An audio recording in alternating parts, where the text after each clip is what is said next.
Hello, students. Today I'll begin with the explanation of Unit 1 of the essay Nonviolence by Aldous Huxley.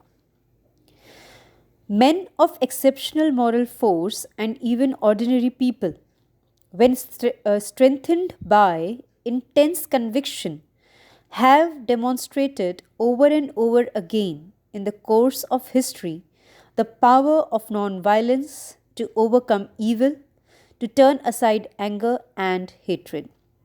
So here Huxley begins by stating that if we analyze the working of men who were born with exceptional moral force and even ordinary people, common man, these people who were having intense conviction or belief, they have demonstrated, they have displayed again and again. If we look into the pages of history, we'll find that they have set examples that how the power of non-violence has been used to overcome evil, to get away with the problems of anger and hatred. So, how non-violence has acted as a strong weapon against evil, against the vices of anger and hatred, we find examples of this in the pages of history. The hagiographies of every religion are full of accounts of such exploits, and similar stories can be found in the records of modern missionaries and colonial administrators, of passive resistors and conscientious objectors. Now, hagiographies. Hagiographies means the biography of the lives of saints, the biographies which are based on the lives of saints. He says that the biographies of the saints, which we can find in all the religions, in every religions, these biographies, these hagiographies, they are full of the accounts of such examples. And similar stories can even be found in the records of the modern missionaries or the colonial administrators, where we can find instances of passive resistance and hard-working objectors. Conscientious means hard-working. Such sporadic manifestations of nonviolence might be put down as exceptional and of no historical importance. He says that such scattered manifestations and examples of nonviolence, they can be turned down as these are exceptional examples. People can quote it like, if we try to explain the value of nonviolence by quoting such examples, they can be put aside by stating that these are just exceptional cases of nonviolence. And they can even say that these examples have no historical significance or importance. To those who raise such an objection, we would point out that in the course of the last century and a half, the principles of nonviolence have been applied even more systematically and with the growing realization of their practical value to the solution of social and medical problems regarded before that time as completely insoluble.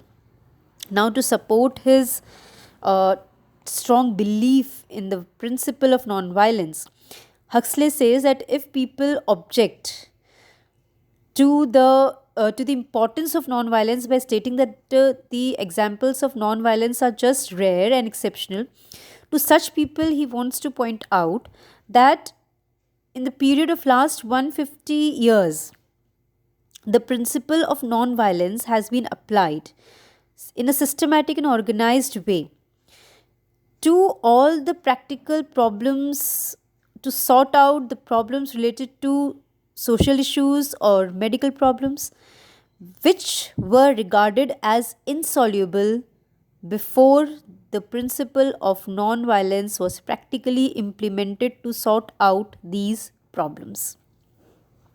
It was only in the 18th and 19th centuries that it began to be realized that such problems, the problem of the insane, the problem of the criminal, the problem of the savage, were insoluble only because violence had made them so. So, earlier, why the problems were regarded as insoluble because it was believed that it was only due to violence that people turned to be criminals or savages. Thus, the cruel treatment of the insane resulted in their disease being aggravated and becoming incurable. So, as violence was used against the insane people and the savages, so their insanity increased because of the use of violence and their disease became incurable. In 1815, a committee of the House of Commons investigated the state of Bethlehem Hospital and found it appalling.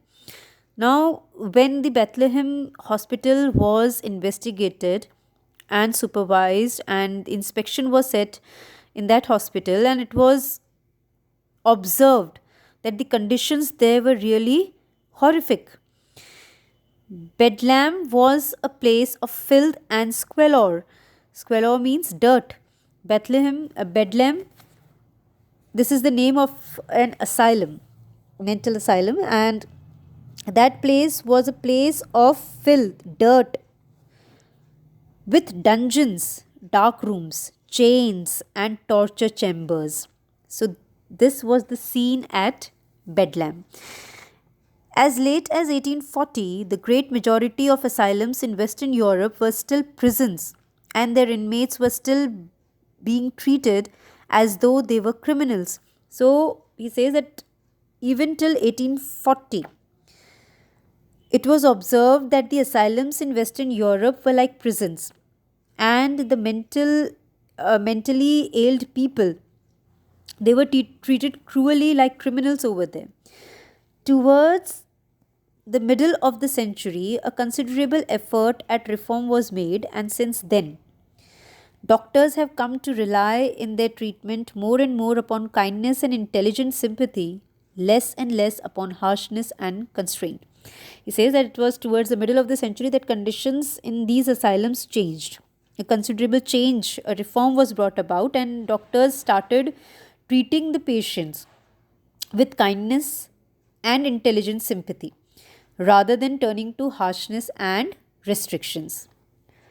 The story of prison reform is essentially similar to that of the reform of asylums. He says that just like the asylums were reformed, similarly, prison reform was also a part of the Reformation.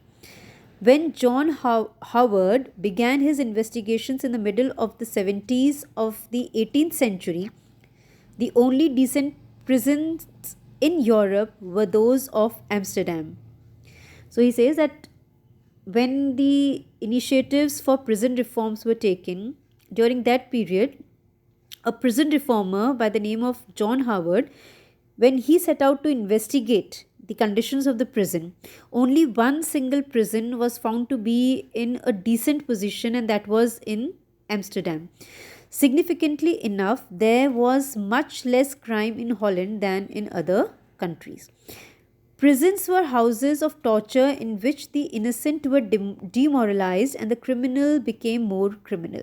So, at that time, before the prison reform set in, prisons were actually torture houses where the criminals became more and more criminal and the innocent were demoralized. Like the alienist and the jailer, the colonial administrators and the anthropologists have discovered that organized and intelligent nonviolence is the best, the most practical policy.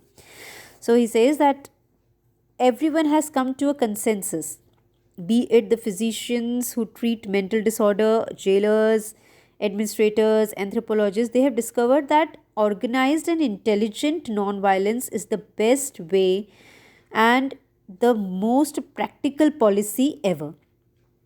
During the last 30 years, professional anthropologists have left the libraries in which their older colleagues fitted together their mosaics of travelers' tales and missionary gossip and have actually taken to living with the objects of their study. Now, how change has taken place, this is what he has marked that over the last 30 years, the professional anthropologists, what they have done, they have left the libraries where their colleagues have fitted together their old works of travelers' tales and missionary gossip, and what they have done, they have actually taken to the living examples with the objects of their study. In order to be able to do this with safety, they have found it essential to apply the principles of non-violence with a truly Tolstoyan thoroughness. So what they have done, they have all decided to safely adopt the principle of non-violence in the way of Leo Tolstoy, just like the thoroughness of Leo Tolstoy. In consequence, they have won the friendship of their savages and have learned incomparably more about their ways of thinking and feeling than had ever been discovered before. So they have become friendly with their savages, with the wild people, with the ones whom they were treating. And they have discovered that things have changed so positively, and such ways of non-violence were not discovered before, and things have totally changed, and they have been in a position to understand the thinking and the feelings of their objects. During recent years, the administration of the Belgian, Dutch, English, and French colonies has become, on the whole, more humane and at the same time more efficient. So he says that changes have taken place, and in the recent years, it has been observed that the administration of the Belgian, Dutch, English, and the French colonies, the administration has become more humane, more humble, and more efficient at the same time. This double improvement of being humane and efficient at the same time, this double improvement is mainly due to the anthropologists with their doctrine of intelligent and sympathetic nonviolence. So this is all due to the adaptation of the principle of non-violence. The hideous methods, the ugly methods, dirty and extremely ugly methods employed in the conquest of Abyssinia are unhappily symptomatic of the new worse spirit that is now abroad. So here he is, what Aldous Huxley is doing. Here he is referring to fascism. So he says that just due to the wrong means adopted by Mussolini, fascism has set itself deeply rooted in the society.